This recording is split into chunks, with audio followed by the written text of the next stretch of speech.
जळगाव जिल्ह्यात नदीजोड प्रकल्प साधारणतः सन 2009-2010 या दरम्यान राबवण्यात आला आहे.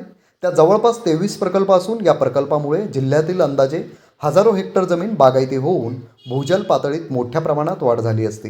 पण काही प्रकल्प पूर्ण तर काही अपूर्ण, तसेच काहींचे काम चुकीच्या पद्धतीने झाल्याने शेकडो शेतकऱ्यांचे खूप नुकसान होत आहे.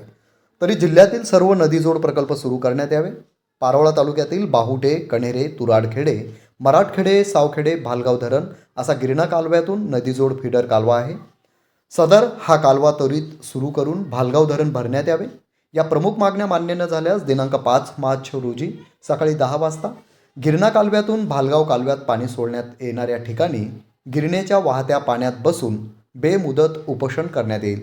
हे उपोषण महाराष्ट्र शेतकरी संघटनेचे अध्यक्ष तथा शेतकरी नेते सुनील देवरे यांच्या नेतृत्वात होणार असून या उपोषणाला लाभार्थी शेतकरी संघटनेचे पदाधिकारी, ज्येष्ठ नागरिक, महिला, पुरुष, तरुण, तरुणीसह मोठ्या संख्येने ग्रामस्थ बसणार आहेत. जोपर्यंत मागण्या पूर्ण होणार नाही तोपर्यंत उपोषण स्थगित होणार नाही. उपोषणादरम्यान कोणाचाही जीवितास धोका अथवा जीवितहानी झाल्यास यास शासन, प्रशासन व संबंधित अधिकारी, कर्मचारी, सदर कामाचा मक्तेदार हे जबाबदार राहतील, असे निवेदनात नमूद असून सदर निवेदन नायब तहसीलदार अश्विनी मराठे यांना देण्यात आले.